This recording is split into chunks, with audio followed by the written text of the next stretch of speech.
Hello everyone and welcome back. I wanted to share what machines I've used and give you a bit of information for those that want to start tattooing but don't know where to start. This video is not sponsored at all, though I do have a Dragon Hawk affiliation. Info down below. Jumping straight into it, I would say without hesitation, get yourself a coil machine kit. This is one of the cheaper options. You can get a whole kit with everything you need to get started for less than 100 quid. People exaggerate the difficulty of these. Oh, you have to tune them. This literally just means setting up your machine. I recommend this for the first 6 months or so of practice. After a few months, you'll most likely want a rotary machine. These come in two styles, tube grip and pen style. If you don't want to start with a coil, I would skip the tube grip rotary as well. They're just as fiddly with the tube and rubber band and cost a couple quid extra for tubes and plungers. But this is a good transition from coil machine as they work in a similar way. Not all machines are created equal, as seen in my last video. Some hit hard and some hit soft. This is achieved in two ways, motor and stroke. Depending on what style you want to do, you have different options. Bishop Rotary make this easy to understand with their wand range.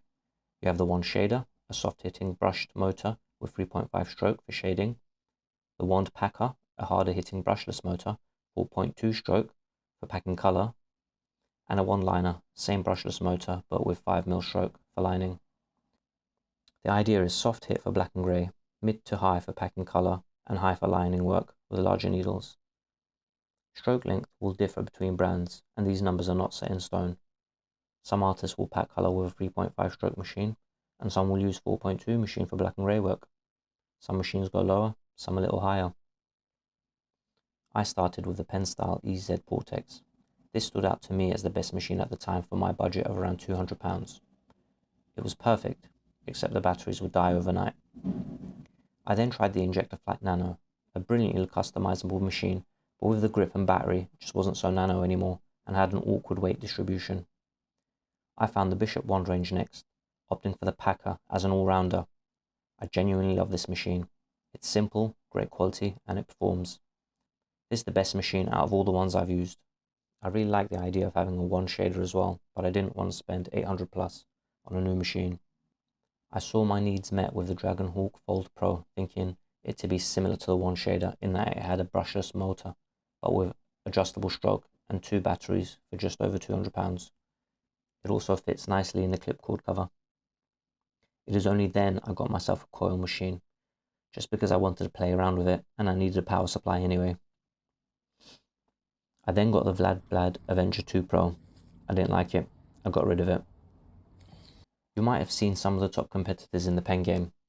The Critical Torque, the Bishop Power ones, FK Irons, the Acus M1, Cheyenne, all £1,000 plus. They almost all have a brushless motor. I don't think you need any of these machines as an absolute beginner. If you have the money and really want one, go for it. They will definitely be of great quality and you'll definitely get what you pay for. But rotary machines aren't expected to last too much longer than 2 full years use. You won't even be good for the first 2 years, especially if you don't have a drawing background. After 6 months plus, if you know tattooing's for you and you have a particular style and you've tried a few machines from friends, then one of these might be a great investment. On the cheaper end, from the Asian market, you have the Dragon Hawk Mast, Ink Claw, CNC, Ambition, and some others. They're all similarly priced and come in a wide variety of options to suit your needs. You can find even cheaper machines on Google, eBay, Amazon, AliExpress. I even know a lot of professional artists that use FK iron clones. These cheaper machines almost always have a brushed motor. Cordless doesn't mean brushless. Personally, I'm wary of machines under £200. I feel like it might just stop on you during a session, and then what do?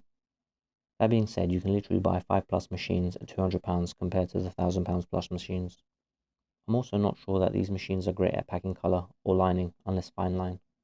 Most people seem to be using them for black and grey work, so soft shading. In conclusion, start cheap, get good, have fun, make little money, know what you want to do, and then buy a Bishop. They seem to know what they're doing. They explain why everything is the way it is, whereas it just seems a random standard with other machines, and we don't know why. I definitely want all the power ones, shader and liner. But if you want cheap, and you know you're only going to do black and grey, I guess get an FK Irons clone. I would love to know what machines you guys are using and what you recommend. Do let me know in the comments below. That's it for this video. If you like that, please give it a thumbs up. Or if you learned anything or want to see more, please consider subscribing. Thank you for watching.